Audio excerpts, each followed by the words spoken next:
Hi hello నమస్తే welcome back to Eshwari creations వరాలండి. ఈరోజైతే చాలా టేస్టీగా ఉండే హెల్దీగా ఉండే రాయలసీమ వంకాయ గోంగూరతో పులుసు కూర అండి. చాలా బాగుంటుంది. నేను ట్రై చేశానండి. దీన్ని ఇడ్లీలోకి, తర్వాత చపాతీలోకి, రైస్లోకి తినచ్చండి. 2 days నిల్వ ఉంటుంది. ఒక కుక్కర్ గిన్నె పెట్టుకొని దాంట్లోకి మన దగ్గర ఏ వంకాయలు ఉంటే ఆ వంకాయలు ఒక 6 వంకాయలు తీసుకోండి. నేనైతే 6 తీసుకున్నాను. దీంట్లోకి వచ్చేసి ఒక గుప్పెడు గోంగూర అండి. ఫ్రెష్గా ఉండాలి. చక్కగా క్లీన్గా నీట్గా కడిగేసుకొని డైరెక్ట్ గోంగూర చాప్ చేయకుండా వేసుకోవచ్చండి, లేదా చాప్ చేసి సన్నగా తరుక్కొని కూడా వేసుకోవచ్చు. మ్యాక్సిమం ఆ అవసరం అయితే ఉండదు. చూసారు కదండి, ఇలా వంకాయలు గోంగూర వేసాక ఒక 2 పెద్ద టమాటాలు వేసుకుందామండి. ఈ టమాటా కూడా వేయటం వలన ఈ కూరకి, పులుసు కూరకి చాలా మంచి రుచి వస్తుందండి. ఫస్ట్ టైం కనుక ఎవరైనా నా ఛానల్ చూస్తున్నట్టయితే, వీడియోస్ నచ్చినట్టయితే లైక్ చేయండి, షేర్ చేయండి, సబ్స్క్రైబ్ అయితే తప్పకుండా చేసుకోండి.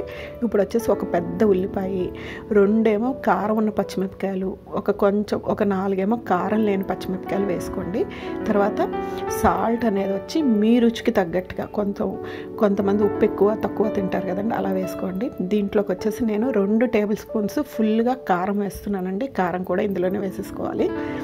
ఇలా వేసేసుకున్న తర్వాత దీంట్లోకి మనము ఇప్పుడు నీళ్ళేమి ప్రస్తుతానికి పొయ్యట్లేదండి. ఇవన్నీ వేసేసుకొని సాల్ట్ చెప్పాను కదండి మీకు, మీ టేస్ట్ ప్రకారం వేసుకొని కొంచెం పసుపు వేసుకుందామండి. ఇది వేసుకున్న తర్వాత చిన్న కప్పుడు చింతపండు జ్యూస్ వేసేసుకుందామండి. దీంట్లోకి వంకాయ టమాటాతో పాటు ఇవన్నీ వేస్తున్నాం కదండి, పులుపు కోసం. గోంగూర పులుపు తక్కువ ఉంటే ఒకవేళ ఈ పులుపు అనేది చింతపండు పులుపు బాగా సరిపోతుంది. చూసారు కదండి, ఇవన్నీ వేసేసుకున్న తర్వాత ఒక్కసారి కలిపేసుకుందామండి. కలిపేసుకున్న తర్వాత దీంట్లోకి 1/2 glass వాటర్ అయితే పోస్తున్నానండి. చిన్న గ్లాసుడు, ఎక్కువ పోయక్కర్లేదు. ఇది పోసేసి ఒక్క విజిల్ వచ్చే వరకు దీన్ని అయితే మనం ఉడికించుకుందాము. ఇది కొంచెం ఒక్క మాదిరి ఉడికిన తర్వాత ఒక 4-5 వెల్లుల్లిపాయ రెబ్బలు డైరెక్ట్గా వేసుకొని, చూడండి ఇది ఒక్క విజిల్ వచ్చే వరకు ఉడికించుకోవాలి. ఇలా ఉడికించుకున్న తర్వాత మన దగ్గర పప్పు గుత్తి ఉంటే అది కానీ, స్మాషర్ ఉంటే స్మాషర్తో కానీ బాగా ఎనుపుకోవాలండి. ఇందులో వంకాయలు, టమాటాలు, ఉల్లిపాయలు అనేవి ఏం వేసావనేది తెలియకుండా ఇదిగో చూడండి ఇలా ఎనుపుకోవాలి. చూడండి ఇది ఉడికిన తర్వాత మంచి స్మెల్ వస్తుందండి. ఆ స్మెల్లే భలే టెంప్టింగ్గా ఉంటుందండి. అప్పటికప్పుడు అలా తినేయాలనిపిస్తుంది. ఇప్పుడైతే దీన్ని ఇలా స్మాష్ చేసేసుకుందామండి. స్మాష్ చేసేసుకున్న తర్వాత మళ్ళీ స్టవ్ మీద ఒక కడాయి పెట్టుకోవాలండి. దీన్ని స్మాష్ చేసి పక్కన పెట్టేసుకుందాం. ఎంత స్మాష్ చేసుకోవాలంటే ఏం వేసామన్నా తెలియకూడదు. ఇప్పుడు కడాయి పెట్టుకొని దాంట్లో నూనె వేసుకొని దాంట్లోకి ఆవాలు, మినప్పప్పు వేసి వేగించుకుందామండి. ఇవి వేగిన తర్వాత దీంట్లోకి వచ్చేసి ఎండుమిరపకాయలు వేసుకుందామండి. కొంచెం ఎక్కువే వేసుకుందాము, ఎందుకంటే కారంగా కొంచెం స్పైసీతో చాలా బాగుంటుంది. ఈ ఎండుమిరపకాయలు వేసాక కొంచెం ఇంగు వేస్తున్నానండి.